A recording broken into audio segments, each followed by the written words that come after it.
What's hype, you guys? What's hype? Peace and love. Welcome to her Muslim Self Sister Stories. I am your favorite hype girl, Kendra Shanae. You can follow me at Unbox Hype Brands and or her Muslim Self for more Islamic spiritual content. So what are we doing here right now? Doing a little bit of self-care, and I'm going to tell you guys a sister story. I'm so excited about this. Through my and people's business about their business, I'm here to help my people elevate in any way, shape, or form possible when it comes to the e-commerce and retail space. At the same time, I am a Muslim woman. I am a Black Muslim woman. So in support of my sisters out there, I would love to bring to you guys Sister Stories, a series where we dive into the history about the women in Islam and their significant contributions and impact, simply because we don't talk about them enough. We don't honor them enough, and quite frankly, there's just not enough information out there about them and their significant roles and impacts in what we understand Islam today. So, what a better way to kick things off in the beautiful month of Black History Month than to talk about the Honorable Sister Clara Muhammad. So while I do my face routine, did not wash my face properly like I should have today, so my hair is currently in a this tonic that I made today, and I'm wearing my waterproof scarf so there's no leak, and I'm going to go to bed with this on to soften my hair because I'm combing out my locks. I will drop a link to the video on how I made my hair serum, but right now I'm just going to dive into getting my face clean and talk about the Honorable Sister Clara Muhammad and her contributions to Islam today and her contributions to the Black community, period. Today, what we see in the Black community today, the conscious Black community, you can definitely reroute back to the Honorable Sister Clara Muhammad. So let's get into the sister story. Let's get into the Honorable Sister Clara Muhammad and her significant impact to the Muslim community. So Sister Clara Muhammad was born in the Jim Crow South in 1899 to Miss Mary Lou and Mr. Quantus Evans near Macon, Georgia. This was typical time for Black people. It wasn't a whole lot going on for us. It was the Jim Crow South. There weren't a lot of opportunities for a Black family to thrive. So there wasn't really a lot of information about her parents and her upbringing, probably because it was pretty common and pretty typical when it came to being Black in the South. It sucked. So not a whole lot there, but things would soon change when she met her love muffin, Mr. Elijah Pohl at the time, who lived about 60 miles away from her, from Sister Clara Muhammad. Distant lover, lover, lover, lover, lover.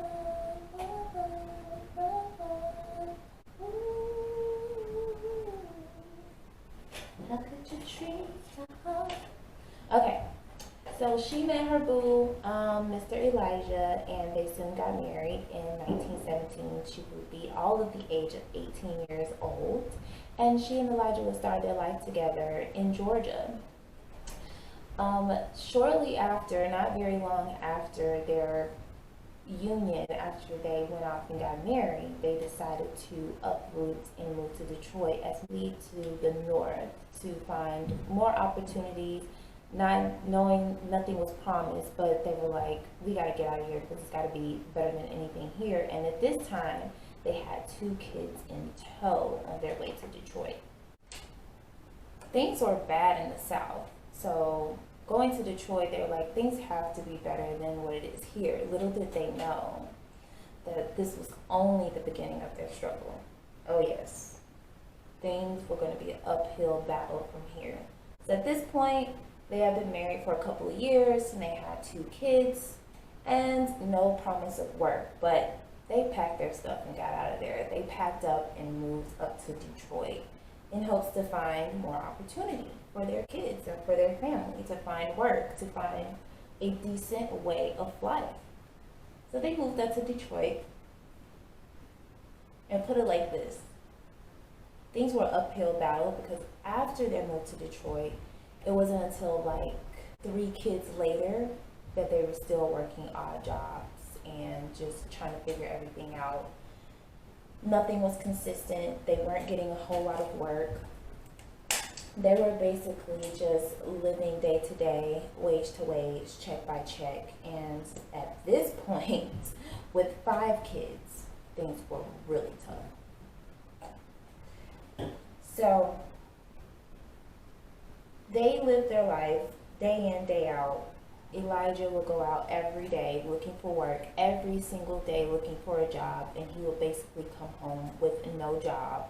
He probably was able to find some odd work, but we already know the deal with that. There were no unions back then, and there definitely wasn't anyone speaking up for Black people as far as making sure that they're treated fairly and getting proper pay and proper wages and things of that nature. So he would work long days, odd hours, odd jobs for little to nothing. Put it like this. Sister Clara Muhammad described those days as there were some days when there was no bread in the house, no running water, and we could barely put clothes on our backs. Yet my husband went out every single day looking for work, only to return home with nothing. Talking about feeling defeated, even she would try to do as much as she could, but with 5 kids, she couldn't keep a steady job.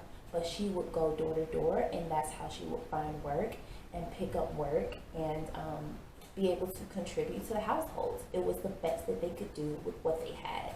So times were really, really hard for her at this point. So around 1931, a girlfriend calls her up and she's like, "Hey girl, have you heard about this guy named Fard Muhammad? Sis, he is putting people on game, telling how Black people came from royalty and how Black people wore long royal robes and gowns, and how there are people that look like us that live with dignity and respect on a day-to-day basis. They don't struggle like we do over here." This is news to her because all she's known growing up from the South, all she's known all her life are Black people living in sadness, oppression, and basically no way out. It was a dead end for Black people. There was no hope. This was the thinking at the time. So when she heard this from her girlfriend, she immediately thought of her husband, like, well, he could definitely use a pick-me-up. He could definitely use some inspiration. We should go to the next meeting. So she tells her husband, Elijah, and she's like, "We should go to this meeting. This guy, Fard Muhammad, is telling Black people really amazing things that people usually don't tell Black people about." This is the 1920s at this point, 1920s, 1930s. People weren't talking like that to Black people. People weren't uplifting Black people. Let's go see, let's go check him out, let's see what he's all about. And Fard was like, okay. So she thought she was headed to, just an inspirational speaking, a good lecture, just to keep them motivated, to get them going through the day. Little did she know that this was going to be the major breaking and turning point in their lives. Not a break for ease. You'll soon find out that this was another hill to climb, but a good hill to climb. But little did they know that this was going to literally change life as they knew it. How they lived, how they thought, how they ate, everything was about to change.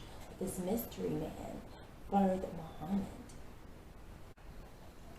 There's so many stories about the master Fard Muhammad and where he actually comes from.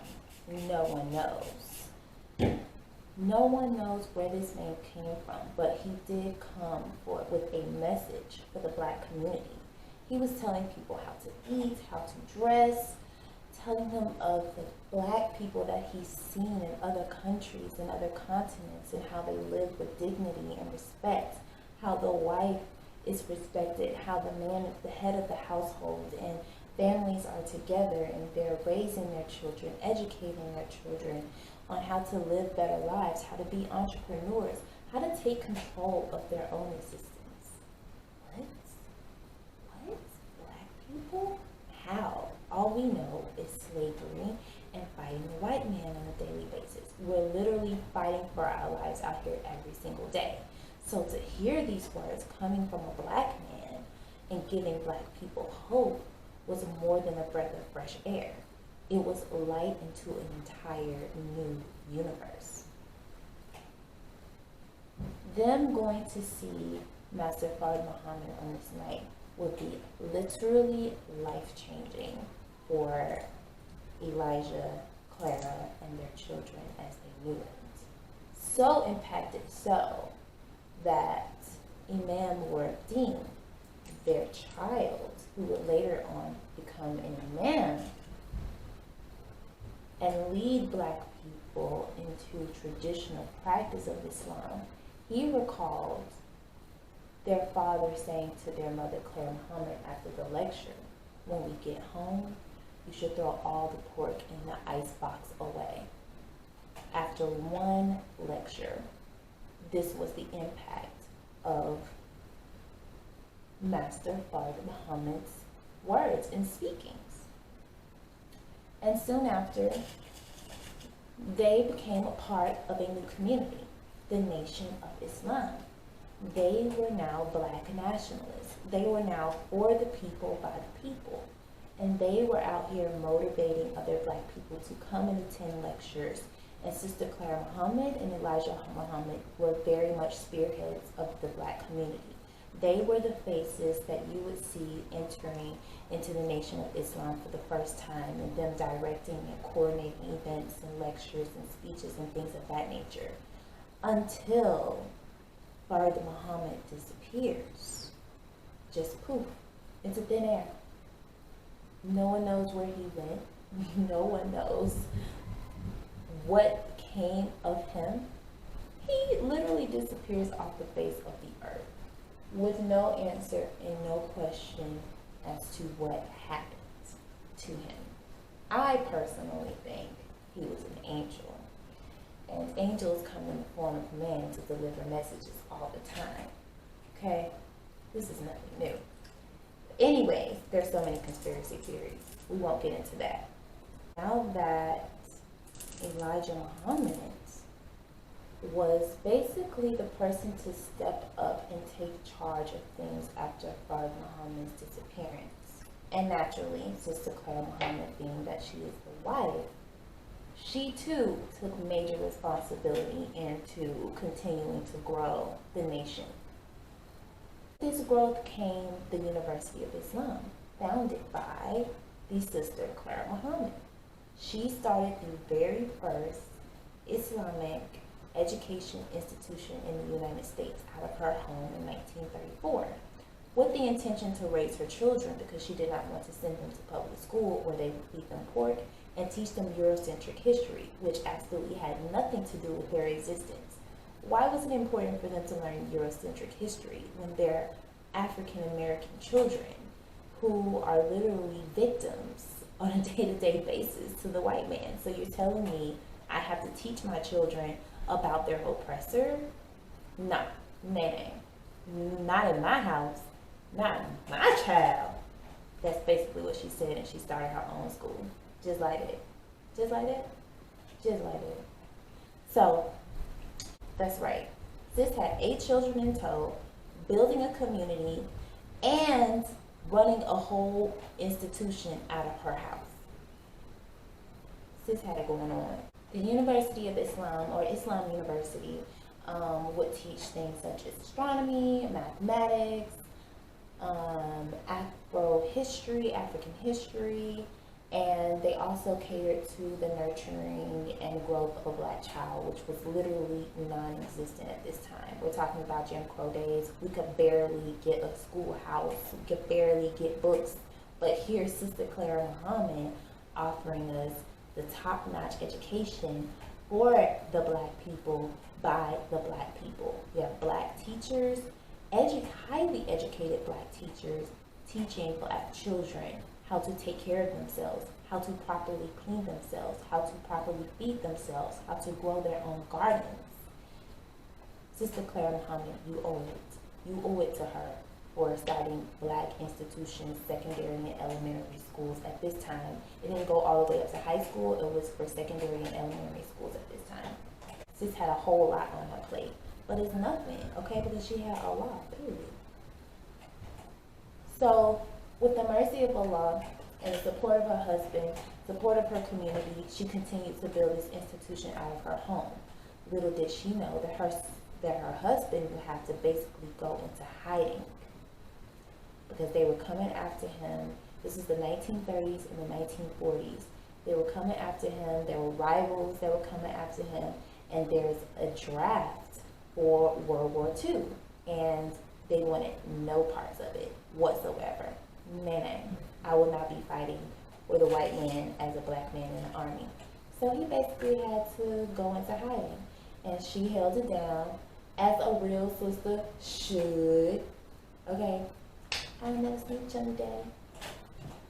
So she has 8 kids in tow, building a community, running a school by herself, basically. Of course, with the support of the sisters and community and the brothers. But essentially, all decisions went down. They were looking to Sister Clara Muhammad. Sis did this for 10 years, okay? Sis held it down as a single mother and a leader of a black nationalist community for 10 years. Not knowing when, how, where, when her husband would show back up. Just, I got this. She doing all this on her own, by herself. I just don't know how we do it. This is where black women get that, holding the weight down for everybody. This is where it comes from. It's something internal. It is something deep down inside the woman's spirit that gives her the gumption, the grit to stand up against such hard times. A black woman running a black nationalist community in America in the 1930s and the 1940s with 8 children by herself without her husband there to protect her. This was a real one, period. So moving on, her husband would soon return after 10 years.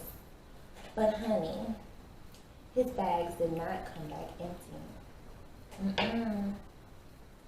Papa was a rolling stone. Wherever he laid his hat on the road. Later on reported, Brother Elijah, there will soon be question to his prophecy. And if he was a true prophet, because brother went out and made a total of 23 kids.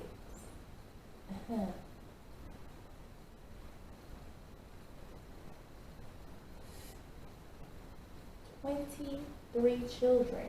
Women started showing up on Sister Clara's doorstep, coming to you as a woman, talking about they have your man's baby. She a better one than me, sis. Because you mean to tell me why I was down here working, holding it down for 10 years, raising your babies, 8 of your babies, that you don't went out and made 23 more? Whoa. Anyways, anywho, the brother came back to a full-blown garden, a grown community, all thanks to the Sister Clara Muhammad. At this point, by 1937, there were 45 University of Islam institutions. The University of Islam was thriving, along with the Muslim school for girls, where they would teach girls how to sew, bake, be homemakers, be nurturers, be mothers, a formal teaching that black women had never seen. To be formally taught how to be a Muslim woman, Sister Clara Muhammad started that. So the University of Islam would later be renamed Clara Muhammad Schools after her death in 1975 after a long battle with cancer, stomach cancer, and she also, you could thank the Black woman for the 1/5 of the Muslim population are African Americans. So next time you attend a fundraiser for an Islamic institution, you can thank a Black woman. Next time you run into a Black dominated Muslim community, you can thank a Black woman. Next time you run into a Black Muslim, period, you can thank a Black woman, because Sister Clara Muhammad is responsible for a very large part of the nurturing and growth of the Nation of Islam. And she also, you can thank her for birthing Warith bin Muhammad, who would later on become an imam. After all of the coming out of their dad and all the dirt that he did, he realized that this, what we're practicing, the Black nationalists and what they're practicing, is not true Islam. And he would soon direct the majority of the Black nationalists into practicing the Sunni Islam and the practices of the Prophet Muhammad sallallahu alaihi wasallam. So Imam Warith Din, through the motivation and inspiration of his mother, would take all of those Black nationalists and inspire them and motivate them and teach them how to practice how Islam was truly presented to us. And they still honor Warith bin Muhammad to this day. You go to a Black Muslim masjid, you will definitely hear his name pop up about his teachings and about how he led the Ummah, the Black Ummah. Okay, the Bilalians, as they refer to themselves, into the practice of Islam. Sister Clara Muhammad would later die in 1973 in Chicago, Illinois, after a long battle with stomach cancer. But we still honor her name to this day, and we wish peace and blessings and the highest level of Jannah for this Black woman that did tremendous things at a time when Black people had no hope, when Black people had no guidance. She was the mother for Black people. She was the inspiration for the Black community. She was a sister to the Black sisters that had no man at home, that had no one to help take care of their children when she didn't have for herself. Everything that Clara Muhammad manifested was because she was trying to do better for herself. They moved to Detroit to seek a better life. She went to that lecture because her husband needed motivation. She continued to grow a Black community because her husband wasn't there to do it. So next time you see a Black Muslim, remember Sister Clara Muhammad. The next time you walk through the doors of an Islamic institution in America, remember the Black woman, Sister Clara Muhammad. Thank you for watching Sistah Stories. It's a Dawah support group for women by women, where women are giving each other support in their journeys, their spiritual growth, their Islamic exposure by women. We feel more comfortable in this space with women, and quite frankly, I've seen guys give dawah on the street, and women have questions about, well, what about the role and the rights of women? No one can answer to that better than the Muslim woman. And in my experience of giving dawah and getting out on the streets and sharing as much information as possible, realize that this is very much needed. So thank you for subscribing to Her Muslim Self for more Islamic spiritual content for women by women.